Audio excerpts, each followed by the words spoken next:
Chapter 68. Deep in the vortex between time and space, the elderly Time Lord stood next to his smoking, broken, and smashed control console. The multi-sided lectern was bathed in crimson lights of Purge's emergency systems. Mr. Blue could see very little, except the faded and flashing red backup lighting overhead. The old man in the cobalt suit stared closely at the cerulean instrument panel. "Interesting." Sully coughed as he wafted smoke away with his hands. "Okay, I did what you told me to and held on for dear life. So, what's interesting? That we have lived?" "Actually, yes." Mr. Blue pressed several buttons. "The seat's TARDIS collided with us, with Purge, creating a singularity." Singularity meaning the seat's machine joined with us? "What? No. A singularity here in the vortex means a tear in the fabric of space and time." The retired Commodore lit a smoke. "In that case, I have a singularity in my pants. I'm pretty sure." Mr. Blue rolled his eyes, then looked down at D3.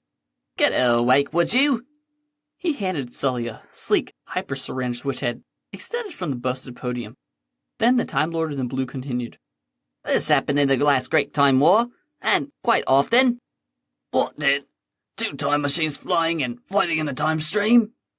The retired Commodore asked as he puffed away on his cigarette, trying to awaken D3. "Of course not every single living thing in the Omniverse felt the effect of the Time War." Sully didn't respond, only tried to prop up D3, who seemed to be awakening. Mr. Blue was checking for what readings he could make out on the fractal terminal. "For instance, this forgotten coastal village." Then the old Time Lord straightened his azure tie. Well, that's... I'm up, damn it!" Don Rothlanders III awoke with a yell. Sully stood, resuming his spot next to Mr. Blue at the control console. The Time Lord was still not happy about what he was seeing. His retired Commodore friend read the look on his face. "So, what does that time war have to do with us? Where are we?" Mr. Blue smiled as he slid forward a lever. There was a feeling, suddenly a free fall. All gravity appeared to evaporate. D3 tried to stand, then stared over at the Time Lord in the antique blue suit. "Do not tell me you woke me up only to let me know that we're crashing!" Mr. Blue yelled. Late in the evening, and far from the outskirts of Sycamore Downs, out past the beach, an antique blue grandfather clock streaked through the night sky, smoking and cracked, then plummeted deep beneath the waves, causing a tremendous splash, sending huge streams of water jetting up into the star-filled darkness of the night. After several minutes, 3 forms emerged from the water, soaked and headed toward the beach. D3 arrived first and collapsed onto the dark, wet sand. She was followed by Sully, who angrily crushed his waterlogged pack of cigarettes, then sat on the beach next to her. "As I was saying," the old Time Lord in blue appeared to have caught his breath before his much younger companions. "this old fishing community is called Sycamore Downs." Great. D3 wrung out her hair, water squirting onto the sand. "Figure they have a towel here somewhere?" Mr. Blue continued. "If Purge's instruments were accurate, a very long time ago this tiny UK village played host to a Dalek." D3 nodded. "And those are bad?" "Very." "Saber really doesn't seem to like them very much," Sully offered. The old Time Lord in the wet cobalt suit snapped his fingers. "Remind me to give Saber a call when we get Purge fixed." "Give her a call with what? Last time I seen her, she was soaring through the air in France in 1767. "You're right." Mr. Blue nodded, grinning.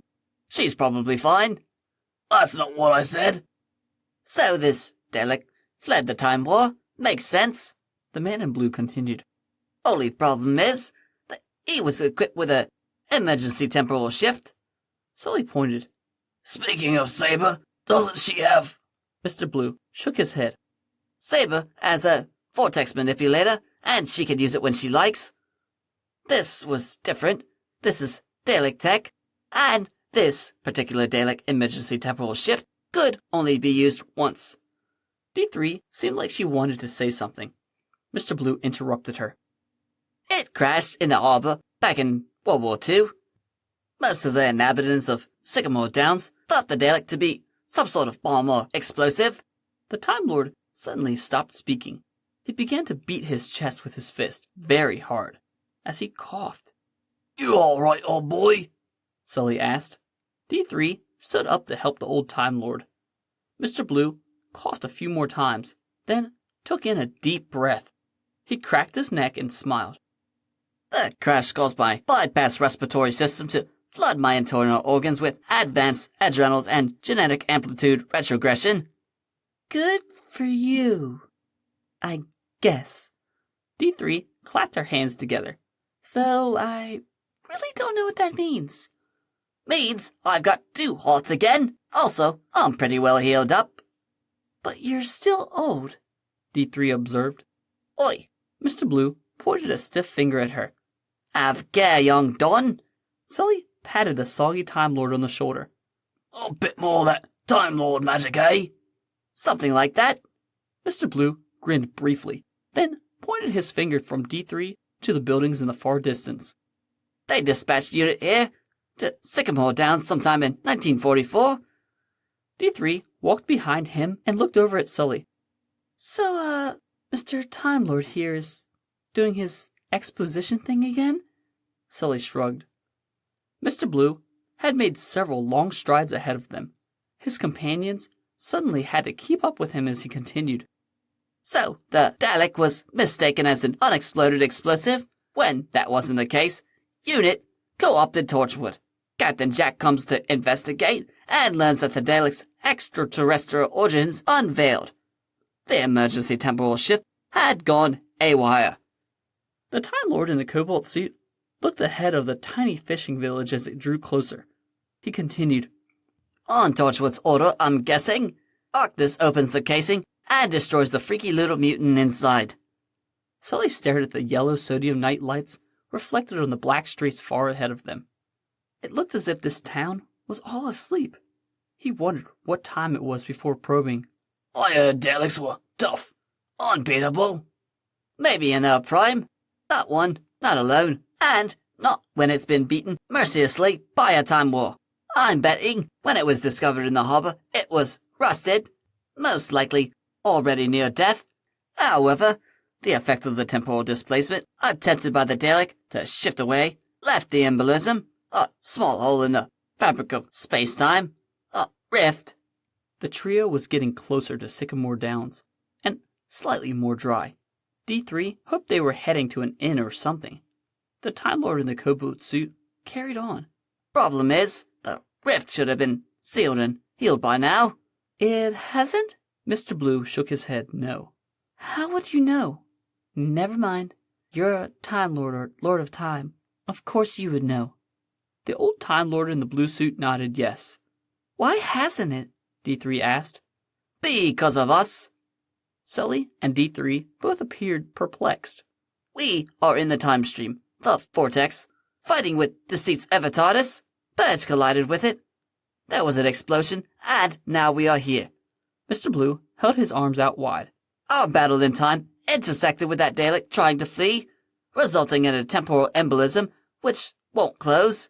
Why? I don't know yet. You can guarantee that I will be finding some answers. You still haven't answered my question from earlier, old boy. You say this Sycamore Downs? Well, when did we land? What year is this? Mr. Blue kept walking. 2016, nearly 2017. Sully grinned. The future? The past. D3 smiled. The Time Lord's cobalt suit was miraculously dry now, a fact that somewhat distracted his companions as he continued. I'm guessing Torchwood assigned agents here to work over the years, decades, whatever. I'm going to presume that the Terran time ended not being too much of a threat. D3 looked around absently. How would you know that? Where's your cane? I don't need the cane for now.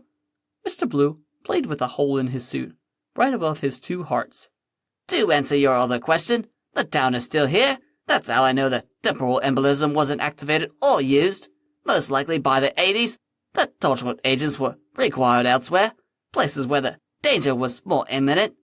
Just like Sherlock bloody Holmes he is, Sully complained. They were all on the edge of town now, right at the outskirts, as Mr. Blue slowed to a stop. This place, Sycamore Downs, was the perfect cover for them. I don't see how, D3 observed. Just looks like a town for fishermen. That's the point. Mr. Blue became excited. A pair of Torchwood agents could stay here and monitor the controlled fluctuations of the time rift while maintaining the illusion of normalcy. That makes sense, Sully said. Mr. Blue nodded. The sooner I find out everything I need to know about the rift, the sooner we can use the temporal embolism energy to heal up Purge. And get the hell out of here. The Time Lord in the cobalt suit stared at him. Yes, then we can get out of here. He slowly withdrew his gaze, settling it upon Sycamore Downs. Shall we?